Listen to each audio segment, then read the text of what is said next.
Hi student, आप सभी के हमारे चैनल के एक नए वीडियो में स्वागत है। तो स्टूडेंट, आज के इस वीडियो में हम लोग देखेंगे क्लास टेंथ की भौतिक विज्ञान। क्या भौतिक विज्ञान चैप्टर नंबर 1 को पढ़ेंगे, प्रकाश का परिवर्तन।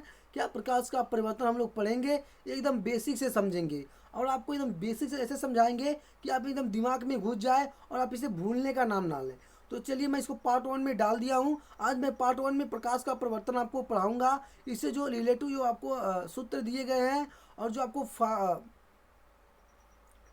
सारी चीज़ को मैं आपको यहाँ पे बताऊंगा। लेकिन आपको कुछ नहीं करना, अगर आप 2024 की तैयारी करना चाहते हैं तो सिर्फ आपको हमारे चैनल पे एक ऐसा चैनल आ रहा है अकाडमी जीकेपी, आपको फ्री आप तैयारी कराता है। आप इस चैनल से जुड़ के अपनी तैयारी को कर सकते हैं। तो चलिए, अब लोग वीडियो को बिना लेट के स्टार्ट करते हैं। और जो आज लोग की हम लोग की जो क्लास होगी और भौतिक विज्ञान है, चैप्टर नंबर 1 है, प्रकाश का प्रवर्तन है। आपको अपने कॉपी पे नोट करते हुए चलना है। अब मैं आपको एकदम बेसिक से समझाऊंगा और ये पार्ट नंबर 1 है। अभी मैं पार्ट 2 को आपको बाद में दूंगा, लेकिन पार्ट 1 में जितने भी मैं आपको पढ़ा पाऊंगा उतने पढ़ाऊंगा। अगर आपको कोई और दिक्कत और डाउट होता है तो वीडियो में डिस्क्रिप्शन बॉक्स में दिए गए मेरे टेलीग्राम चैनल का लिंक और व्हाट्सएप ग्रुप का लिंक है, आप वहाँ से जाके ज्वाइन हो जाएंगे और आपको सारी इन्फॉर्मेशन वहीं से मिलेंगी। तो स्टूडेंट, चलिए अब लोग वीडियो को बिना लेट के स्टार्ट करते हैं। तो देखिए मेरे प्यारे स्टूडेंट, मैं आ चुका हूँ। देखिए, मैं आपको एक बात बताना चाहता हूँ। मुझे आपका प्यार और सपोर्ट चाहिए। अभी मेरे पास जो उतनी व्यवस्था नहीं है कि मैं आपको सामने आकर पढ़ा पाऊँ। लेकिन जिस दिन मेरे पास इतनी व्यवस्था हो जाएगी, मैं आपको सामने आकर एकदम लाइव टू लाइव पढ़ाऊँगा। लेकिन अभी मेरे पास उतनी व्यवस्था नहीं, सिर्फ मुझे आपका प्यार और सपोर्ट चाहिए। अगर जितने जल्दी आप मेरा प्यार और सपोर्ट करते हैं, मैं उतना जल्दी आप लोग के सामने आ जाऊँगा और आपको एकदम बेसिक चीज़ समझाऊँगा जो आपको समझ में आ गए। तो देखिए, सबसे पहले मैं आपको बता देता हूँ प्रकाश का परिवर्तन में आपको पढ़ना क्या है। देखिए, प्रकाश के परिवर्तन में आपको ये जो चीज़ें हैं, प्रकाश का परिवर्तन था अपवर्तन। तो मैं आज प्रकाश का परिवर्तन लाइट रिलेशन एंड रिफ्लेशन लाया हूँ, ठीक है। तो इसका इंग्लिश जो होगा आपको नोट करते हुए चलना है। क्या? प्रकाश का परिवर्तन था अपवर्तन, इंग्लिश में डालेंगे लाइट रिलेशन एंड रिफ्लेशन, ठीक है। रिफ्लेशन। तो देखिए, आपको यहाँ पे आप समझेंगे जो मेरा पहला है आपको प्रकाश, आपको कॉपी पे नोट करते हुए चलना है। अगर नहीं नोट कर पाते हैं तो आपको सिर्फ समझ लेना है। मैं आपको इसका पीडीएफ आपको अपने टेलीग्राम चैनल और व्हाट्सएप ग्रुप में दे दूंगा। आप वहाँ से जाके इसको डाउनलोड करके आप लिख भी सकते हैं। लेकिन आपको क्या होना चाहिए, मेन चीज़ फार्मूले को समझना होना चाहिए। जो मैं आपको उदाहरण दे रहा हूँ उसको समझना चाहिए, ठीक है। तो देखिए, अब इसमें क्या दिया गया है। अब आपको सबसे पहले इसमें आपको प्रकाश को पढ़ना पड़ेगा। प्रकाश जिसे आप लाइट करते हैं, क्या जिसे आप लाइट करते हैं। लेकिन देखिए, थोड़ा सा मैं जूम और कर दे रहा हूँ। देखिए, आप प्रकाश कहते हैं। अब कहेंगे सर प्रकाश किसको कहते हैं। आप पहले लिखेंगे काली पेन से प्रकाश, उसके बाद लिखेंगे डैश लगा के। प्रकाश एक प्रकार की ऐसी ऊर्जा है। क्या? प्रकाश एक प्रकार की ऐसी ऊर्जा है जो हमारे दृष्टि ज्ञान को जागृत करता है, उसे प्रकाश कहते हैं। तो मेरे प्यार आप बताएंगे, अगर आपसे कोई पूछ दिया है प्रकाश किसे कहते हैं तो आप क्या बताएंगे। तो आप बताएंगे प्रकाश एक प्रकार की ऐसी ऊर्जा है जो हमारे दृष्टि के ज्ञान को जागृति करता है। क्या? जागृत करता है, उसे प्रकाश कहते हैं। जो भी किरण हमारी आंखों को संवेदित करता है या करती है, उसे हम प्रकाश कहते हैं। देखिए, मैं आपको यहाँ पे दो तरह का बना दिया। जो भी आपको सरल पड़े उसको लिखेंगे। क्या? जो भी आपको सरल पड़े वो भी लिखेंगे। अब जैसे यहाँ पे डाल दिया, मैं आपको बता दिया फर्स्ट नंबर, प्रकाश एक प्रकार की ऐसी ऊर्जा है जो हमारे दृष्टि ज्ञान को जागृत करती है, क्या कराती है, उस प्रकार उसे प्रकाश कहते हैं। और दूसरा जो है, जो कभी किरण जो भी किरण हमारी आंखों को संवेदित करता है, उसे हम क्या कहते हैं, प्रकाश कहते हैं। अब देखिए, तो आपका प्रकाश क्लियर हो गया। अब कहेंगे सर प्रकाश कितने प्रकार के होते हैं। देखिए, अब मैं आपको बताऊंगा प्रकाश के कितने गुण होते हैं। क्या? प्रकाश के कितने गुण होते हैं, इसको ध्यान दीजिए। प्रकाश के गुण, देखिए आपको मैं यहाँ पर लिख दिया हूँ, प्रकाश के गुण निम्नलिखित होते हैं। तो आपको भी सेम इस तरह का लिखते हुए चलना है। प्रकाश के निम्नलिखित गुण होते हैं।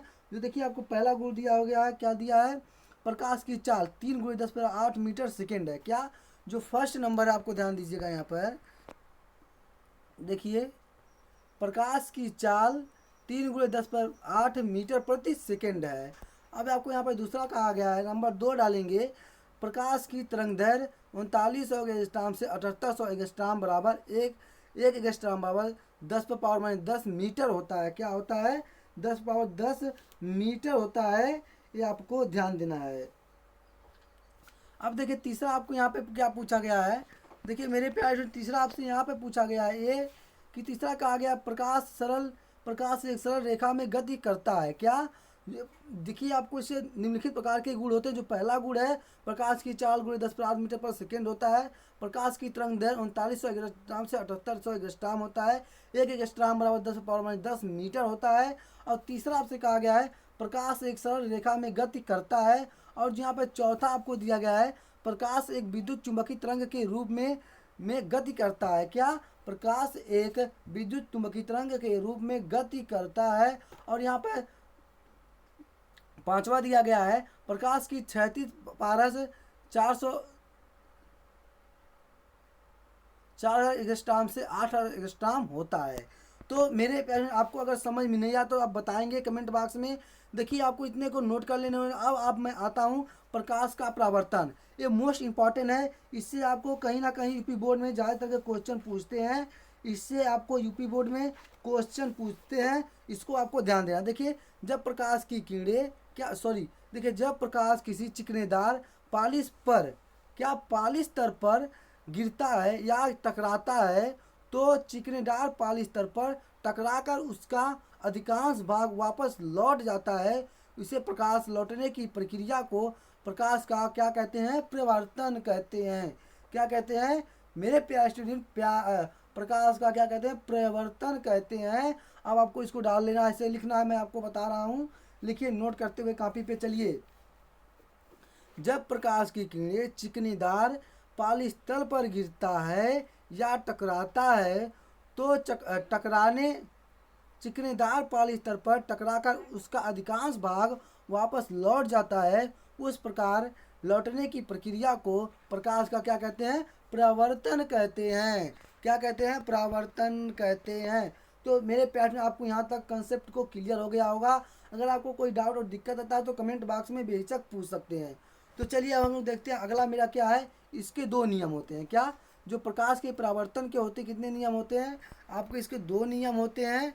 कौन कौन से नियम होते हैं आपको यहाँ पर ध्यान देना है।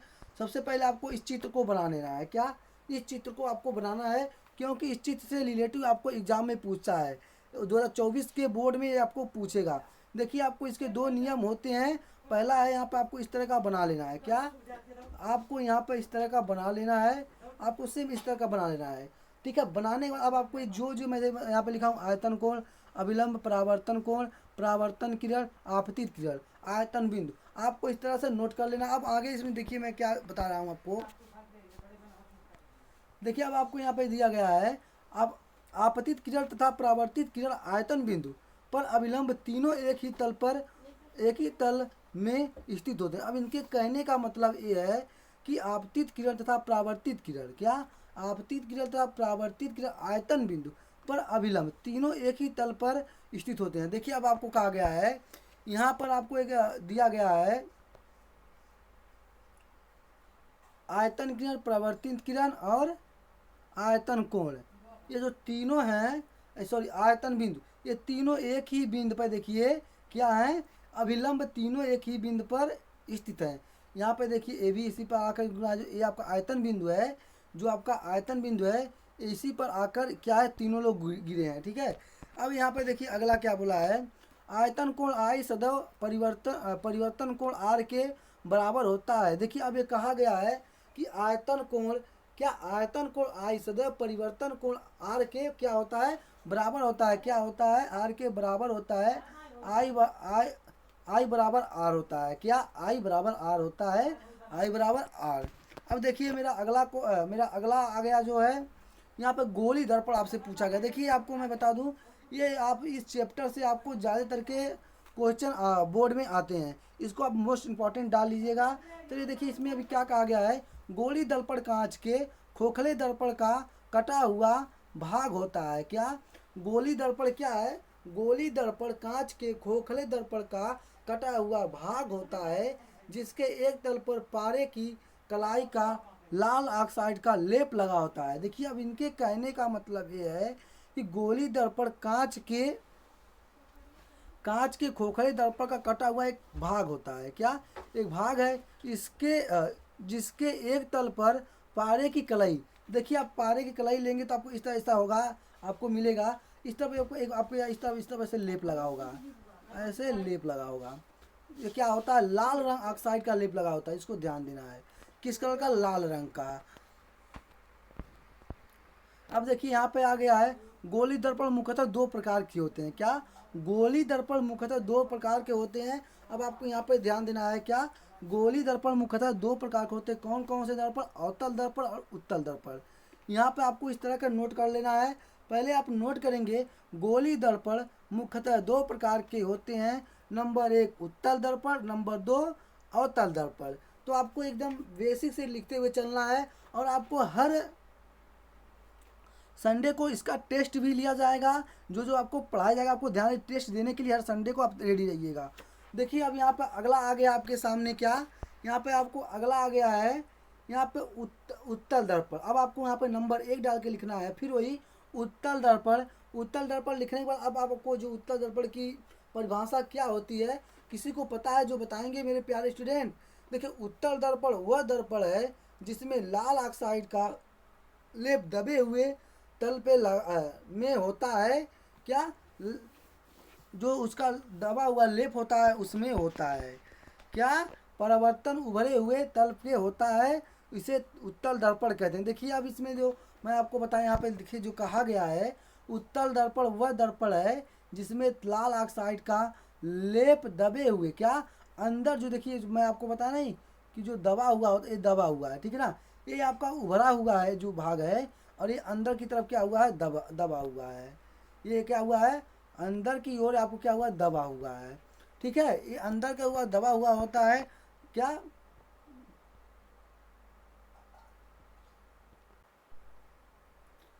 प्रवर्तन उभरे हुए तल पर होता है, उसे उत्तल दर्पण कहते हैं। क्या, देखिए अब आपको ध्यान देना है। अगर आपको कहीं इस तरह का चित्र दिखा देगा और आपके बोर्ड में 1 नंबर का क्वेश्चन यहाँ पे बन जाएगा। क्या, कौन सा क्वेश्चन बनेगा, अब आपसे पूछेगा। देखिए आपको यहाँ पे ध्यान देना है, आपसे यहाँ पे पूछ लेगा कि उत्तल दर्पण इसमें पूछेगा कि कौन सा दर्पण है जिसके लाल ऑक्साइड का दबे हुए तल पर होता है। तो आपको बताना है, 1 नंबर का क्वेश्चन ये बन गया कि ये कौन सा दर्पण है। क्या, ये आपसे पूछेगा एक कौन सा दर्पण है। जब आपको पता ही नहीं रहेगा तो आप क्या बताएंगे, कौन सा दर्पण है। देखिए जो आपकी दबे हुए भाग है, ये दबा हुआ भाग है, ये आपको उत्तल दर्पण कहता है। क्या, उत्तल दर्पण कहता है। और उभरा हुआ क्या है, अवतल दर्पण है। अब आपको यहाँ पे देखिए सेम प्रक्रिया वही है जो इसमें दिया गया था, उत्तल दर्पण। अब अवतल दर्पण में आपसे पूछा गया है, अवतल दर्पण वह दर्पण है जिसमें लाल ऑक्साइड का लेप उभरे हुए तल में तथा परावर्तन तल दबे हुए तल में होता है, उसे अवतल दर्पण कहते हैं। देखिए आपको सेम प्रक्रिया वो है जो उत्तल दर्पण में, इनमें दबे हुए में था, लेकिन अवतल दर्पण में उभरे हुए तल पे होता है। क्या, उभरे हुए तल पे होता है, जिसे आप अवतल दर्पण कहते हैं। इस चित्र को आपको ध्यान दीजिएगा। आपको 2 चित्र देगा, आप दोनों में से पूछ लेगा। मान लीजिए आपको अवतल दर्पण देगा तो पूछेगा कौन सा दर्पण है। क्या, आपसे पूछ लेगा कि मेरे प्यारे स्टूडेंट बताइए कौन सा दर्पण है।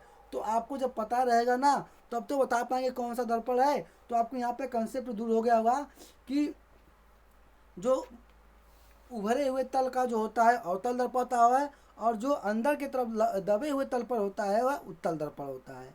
अब देखिए आपको मोस्ट इंपॉर्टेंट एक चीज़ और यहाँ पर आ गई है, प्रतिबिंब। अब प्रतिबिंब देखिए, अब प्रतिबिंब से आपको 1-2 क्वेश्चन जरूर मैच बनते हैं, और प्रतिबिंब हर साल पूछा भी जाता है। क्या, प्रतिबिंब भी पूछा जाता है। अगर आपको कोई डाउट और दिक्कत रहता है, आप कमेंट सेक्शन में ज़रूर आप पूछ सकते हैं। तो देखिए अब यहाँ पे जो कहा गया है, क्या, प्रतिबिंब, जब दर्पण के सामने कोई वस्तु रखते हैं तो दर्पण में उस वस्तु की आकृति बन जाती है। इस प्रकार आकृति बनने को ही प्रतिबिंब कहते हैं। देखिए अब इनका कहने का, प्रतिबिंब किसे कहते हैं, जब दर्पण के सामने हम कोई वस्तु रख देते हैं तो दर्पण में उस वस्तु की आकृति बन जाती है। मान लीजिए आप कोई दर्पण ले लीजिए, और उस दर्पण में उस आकृति, जैसे आपने एक कैमरा लीजिए, अब कैमरा के सामने आप खड़ा हो जाइए। अब आपको अपना आपका फ़ोटो खींच लेगा तो सेम आपका हो जाएगा कि नहीं। सेम वही चीज़ है कि जब दर्पण के सामने क्या, जब कोई वस्तु रख दी जाती है तो दर्पण में उस वस्तु की आकृति क्या होती, बन जाती है। इस प्रकार आकृति बनने की क्षमता को क्या कहते हैं, प्रतिबिंब कहते हैं। इसको ध्यान दीजिएगा। तो देखिए यहाँ पर प्रतिबिंब मुख्यतः दो प्रकार के होते हैं। अभी देखिए इसमें भी आपको प्रतिबिंब कितने प्रकार के होते हैं, दो प्रकार के होते हैं। इसको नोट करते हुए मेरे प्यारे स्टूडेंट चलना है। क्या प्रतिबिंब कितने प्रकार के होते हैं, प्रतिबिंब दो प्रकार के होते हैं। कौन, वास्तविक प्रतिबिंब आपको नोट करना है 1 नंबर में, वास्तविक प्रतिबिंब, दूसरा है आभासी प्रतिबिंब। अब आपको यहाँ पर वास्तविक प्रतिबिंब फिर डाल के नोट करता हूँ, नंबर 1 वास्तविक प्रतिबिंब। अब आपको इसके नीचे से लिखना, हेडिंग डाल देंगे वास्तविक प्रतिबिंब। अब आपको क्या नोट करेंगे, जब किसी बिंदु वस्तु से चलने वाली प्रकाश की किरण प्रवर्तन के पश्चात किसी बिंदु पर वास्तव में मिलती है, उसे वास्तविक प्रतिबिंब कहते हैं। अब आपको यहाँ पे समझना है, इसको ध्यान देना है। क्या ध्यान देना है, जब किसी वस्तु, क्या, जब किसी वस्तु जब किसी बिंदु वस्तु से चलने वाली प्रकाश की किरणें प्रवर्तन के पश्चात किसी बिंदु पर वास्तव में मिलती हैं। अब देखिए जो वास्तविक प्रतिबिंब है, जब किसी बिंदु वस्तु से जो प्रकाश की किरण चलती है तो प्रवर्तन के पश्चात वो किसी बिंदु पर वास्तव में क्या मिल जाती है, उसे वास्तविक प्रतिबिंब कहते हैं। क्या कहते हैं, उसे वास्तविक प्रतिबिंब कहते हैं। वास्तविक प्रतिबिंब अवतल दर्पण में लागू होता है। अब आपसे पूछेगा वास्तविक प्रतिबिंब किस दर्पण में लागू होता है। यहाँ पे देखिए आपको यहाँ पे इस क्वेश्चन को लिख लेना है, 1 नंबर का क्वेश्चन आपको यहाँ पे बनता है। वास्तविक प्रतिबिंब किस दर्पण पर लागू होता है, आपको बताना है। वास्तविक प्रतिबिंब अवतल दर्पण पर लागू होता है। देखिए आपको यहाँ पे एक क्वेश्चन तैयार हो चुका है। अब यहाँ पे देखिए इसका प्रतिबिंब पर्दे पर लिया जा सकता है। अब पूछेगा कि अवतल दर्पण का प्रतिबिंब हमेशा किस पे लिया जाता है, क्या अवतल दर्पण का प्रतिबिंब किस पे लिया जाता है, तो आप कहेंगे पर्दे पर लिया जाता है। किस पर, पर्दे पर। अब यहाँ से आपको पूछ लिया गया आभासी प्रतिबिंब किसे कहते हैं, आप डालेंगे नंबर 2। अब मोटी कलम से लिखेंगे आभासी प्रतिबिंब। देखिए अब जब किसी वस्तु से चलने वाली प्रकाश की किरण प्रवर्तन के पश्चात किसी बिंदु पर आती हुई प्रतीत होती है, उसे आभासी प्रतिबिंब कहते हैं। क्या, उसे आभासी प्रतिबिंब कहते हैं। अब आपसे कोई पूछ लिया खड़ा करके, मान लीजिए कि आप बताइए कक्षा 10 में पढ़ रहे हैं, तो आभासी प्रतिबिंब किसे कहते हैं, तो आप क्या बताएंगे, जब किसी वस्तु से चलने वाली प्रकाश की किरणें परावर्तन के पश्चात किसी बिंदु पर आती हुई प्रतीत होती हैं, उसे आभासी प्रतिबिंब कहते हैं। देखिए आपको इस को नोट करते हुए चलना है। नोट नहीं कर पाते हैं, आपको समझ लेना है। आपको इसका PDF हमारे व्हाट्सएप ग्रुप और टेलीग्राम चैनल पे दोनों पे मिल जाएगा, आप वहाँ से जाके डाउनलोड कर सकते हैं। देखिए अब यहाँ पे पूछा गया है आभासी प्रतिबिंब उत्तल दर्पण में लागू होता है। अब आपसे पूछ लेगा कि आभासी प्रतिबिंब किस दर्पण पर लागू होता है। यहाँ पर भी आपका 1 नंबर का क्वेश्चन बन गया। क्या 1 नंबर का क्वेश्चन बहुविकल्पी बनेगा, आपसे पूछेगा या आपको वैसे ही बना देगा, आभासी प्रतिबिंब किस दर्पण पर लागू होता है, तो किस दर्पण पर लागू होता है, उत्तल दर्पण पर लागू होना है, आपको बता देना है। इसका प्रतिबिंब पर्दे पर नहीं लिया जाता है। अब आपसे कोई खड़ा करके ही पूछ दिया, क्या अब इसको कोई खड़ा करके पूछ दिया, क्या आभासी प्रतिबिंब को पर्दे पर लिया जाता है कि नहीं लिया जाता है, तो आप अब कन्फ्यूजन में। देखिए जो आभासी प्रतिबिंब होती है इसे पर्दे पर नहीं लिया जा सकता है, और इसका फोटो लिया जाता है। इसको ध्यान देना, क्या होता है, इसका फोटो लिया जाता है। देखिए अब आपको सामने आ गया दर्पण, समतल दर्पण, उत्तल दर्पण, ये सब सारी चीज़ आ गई। ठीक है, तो आपको इसको नोट करते हुए चलना। समतल दर्पण किसे कहते हैं, डालेंगे मोटी हेडिंग समतल दर्पण। अब आपको नीचे से लिख लेना है, समतल दर्पण में कम से कम लंबाई मनुष्य की आधी होनी चाहिए। देखिए अब ये जो है समतल दर्पण किसे कहते हैं, समतल दर्पण में कम से कम लंबाई मनुष्य की आधी होनी चाहिए। समतल दर्पण की फोकस दूरी अनंत होती है। अब देखिए आपको यहाँ पर एक क्वेश्चन बनता है, क्या, यहाँ पे आपको ध्यान देना है। आपसे पूछेगा समतल दर्पण की फोकस दूरी क्या होती है, तो आप बताएंगे कि सर समतल दर्पण की फोकस दूरी अनंत होती है। क्या होती है, अनंत होती है। आपको इसको मोस्ट इंपॉर्टेंट डाल लेना है। क्या, मोस्ट इंपॉर्टेंट डाल। अब अगला क्या पूछा गया है, दर्पण की आवर्धन क्षमता +1 होती है। अब आपसे पूछ लेगा कि समतल दर्पण की आवर्धन क्षमता कितना होती है, क्या, समतल दर्पण की आवर्धन क्षमता कितना होती है। इसको भी आप मोस्ट इंपॉर्टेंट नंबर 1 में इंपॉर्टेंट डालेंगे, +1 होती है। कितना, +1 होती है। अब तीसरा नंबर डालेंगे, मोस्ट इंपॉर्टेंट ये भी है कि समतल दर्पण से बनने वाला प्रतिबिंब, क्या, प्रतिबिंब के मुख्य क्या, यहाँ पे जो समतल दर्पण से बने प्रतिबिंब के मुख्य होते हैं, क्या, मुख्य होते हैं। अब देखिए यहाँ पे अगला क्या पूछा गया है। अब देखिए यहाँ पे लक्षण बना दिया गया, क्या लक्षण आपको ध्यान देना है। लक्षण के देखिए अब ये उतना इम्पोर्टेंट नहीं है लक्षण, लेकिन आपको यहाँ पे दोहरा लेना है क्योंकि इससे भी आपको एग्जाम में रिलेटिव आ जाते हैं। देखिए आपको नंबर 1 डाल देना, लक्षण डालना, लक्षण के बाद नंबर 1 डालना है। समतल दर्पण से बना प्रतिबिंब आभासी सदा सीधा होता है, ये पूछ लेगा आपसे। देखिए यहाँ पे एक क्वेश्चन बन गया। फिर आपको अगर क्वेश्चन बनाना चाहेंगे तो एक क्वेश्चन बन गया, समतल दर्पण से बना प्रतिबिंब आभासी तथा सीधा होता है। क्या आप पूछेगा समतल दर्पण से बना प्रतिबिंब कैसा होता है, तो आप बताएंगे कि सर आप समतल दर्पण से बना प्रतिबिंब आभासी तथा सीधा होता है। क्या होता है, सीधा होता है। अब आपको दूसरा नंबर यहाँ पे आ गया, प्रतिबिंब के आकार वस्तु के आकार के बराबर होता है, अर्थात प्रतिबिंब की आवर्धन क्षमता 1 होती है। क्या, आपको इसको मोस्ट इम्पॉर्टेंट क्या कर देना है, मोस्ट इम्पॉर्टेंट डाल के इसको आपको लिखना है। आपको आपको वे और इससे भी आपको एग्जाम में पूछेगा। अब आपको देखिए जब मैं आपको टेस्ट लूँगा तो इसी में से आपको मैं टेस्ट जो एग्ज़ाम का टेस्ट लूँगा, जो पढ़ा रहा हूँ मैं आपको, हर संडे को इसका टेस्ट लिया जाएगा। अब आपसे यहाँ पे तीसरा नंबर का है, प्रतिबिंब दर्पण के पीछे उतनी ही दूरी पर बनता है जितनी दूरी पर वस्तु दर्पण के सामने रखी जाती है। अब आपसे पूछेगा कि सर बताइए, क्या सर बताइए प्रतिबिंब दर्पण के पीछे उतने ही दूरी पर बनता है जितनी दूरी पर पीछे रखा जाता है, इसको भी मोस्ट इम्पॉर्टेंट डालना है। अब चौथा नंबर आपसे देखिए, आपको यहाँ पूछा है, किसी व्यक्ति को समतल दर्पण में अपनी पुरानी प्रतिबिंब देखने के लिए दर्पण की ऊंचाई व्यक्ति की ऊंचाई की आधी क्या होनी चाहिए, आधी होनी चाहिए। दर्पण की ऊंचाई 1/2 गुणे व्यक्ति की ऊंचाई होती है। क्या, आपको इसको ध्यान देना है। आपको यहाँ पे 5 नंबर है, क्या 5 नंबर है, दर्पण की ऊंचाई 1/2 गुणे व्यक्ति की ऊंचाई, क्या, व्यक्ति की ऊंचाई होती है।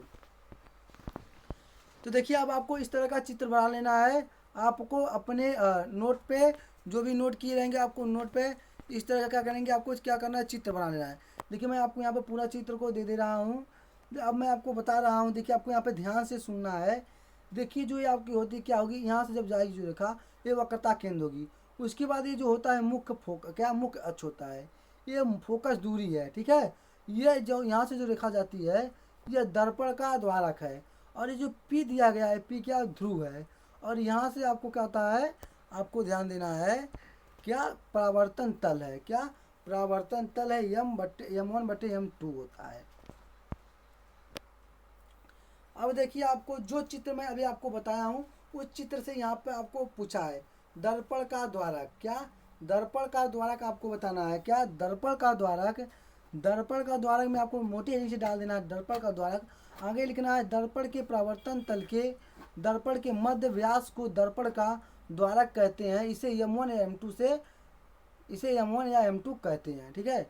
अब दूसरा नंबर आप हेडिंग डालेंगे ध्रुव। क्या, ध्रुव, ध्रुव जब आप हेडिंग डालेंगे, देखिए ध्रुव में क्या पूछा गया है, दर्पण के परावर्तक तल के मध्य बिंदु की दर्पण का ध्रुव कहते हैं। इसे किससे प्रदर्शित करते हैं, इसे हम P से प्रदर्शित करते हैं। किसे, ध्रुव को किससे प्रदर्शित करते हैं, P से प्रदर्शित करते हैं।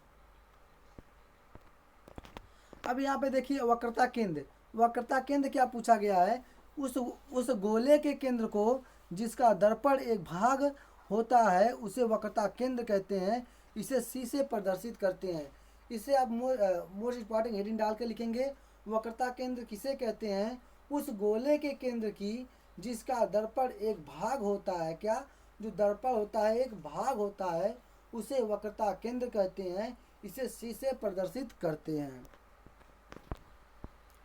अब देखिए आपसे यहाँ पे पूछा गया अगला, मुख्य अक्ष, दर्पण के ध्रुव तथा वक्रता केंद्र को मिलाने वाली रेखा को मुख्य अक्ष कहते हैं। इसे PC से प्रदर्शित करते हैं। किसे, इसे P और C से प्रदर्शित करते हैं।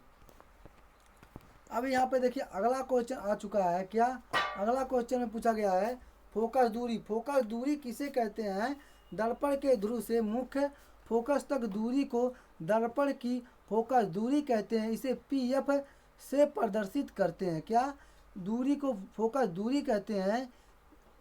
सॉरी देखिए यहाँ पे थोड़ा कुछ गलत हो गया, यहाँ पे ध्यान दीजिएगा। दर्पण के ध्रुव के मुख्य फोकस तक की दूरी को दर्पण की फोकस दूरी कहते हैं। इसे पीएफ दूरी को दर्पण की फोकस दूरी भी कहते हैं। इसको भी आपको ध्यान देना है। देखिए अभी मेरे इस सेक्शन का अंतिम जो अंतिम पूछा गया है, वक्रता त्रिज्या। वक्रता त्रिज्या किसे कहते हैं? वक्रता त्रिज्या उस गोले की त्रिज्या का जिसका दर्पण एक भाग होता है उसे वक्रता त्रिज्या कहते हैं। वक्रता त्रिज्या किसे कहते हैं? देखिए आपको जो मैं आपको आज इस क्लास में पढ़ाया हूँ, इसे आपको मैक्सिमम 4 से 5 नंबर बोर्ड में मिलेगा। आपको आपको आपको कौन कौन से कंसेप्ट मिलेंगे मैं आपको पहले यहाँ पे बता चुका हूँ। और आपको इसको आपको नोट बना लेना है। आपको नोट बना के लिखते हुए चलना है। देखिए चैप्टर नंबर 1 से मैं आपको पढ़ा रहा हूँ और पार्ट 1 है, और पार्ट 1 में जितने भी मैं आपको कंसेप्ट दूर कर लिया हूँ, और अगले पार्ट में मैं आपको इससे दूसरा है उससे बताऊँगा। आपको अगर अभी तक हमारे चैनल को सब्सक्राइब नहीं किए हैं तो प्लीज़ चैनल को सब्सक्राइब कर लें, और आपके जो अगल बगल के दोस्त आपके अगल बगल के हैं उनको भी इस चैनल को उनके पास शेयर कर दीजिए कि हमारे इस चैनल पे कक्षा 10 की तैयारी कराई जाती है। वो एकदम बेसिक से आपको समझाया जाता है। क्या? एकदम बेसिक से समझाया जाता है। तो बस मेरे प्यार से इस वीडियो में इतने ही। अगले वीडियो में आपको मिलता हूँ, तब तक के लिए जय हिंद।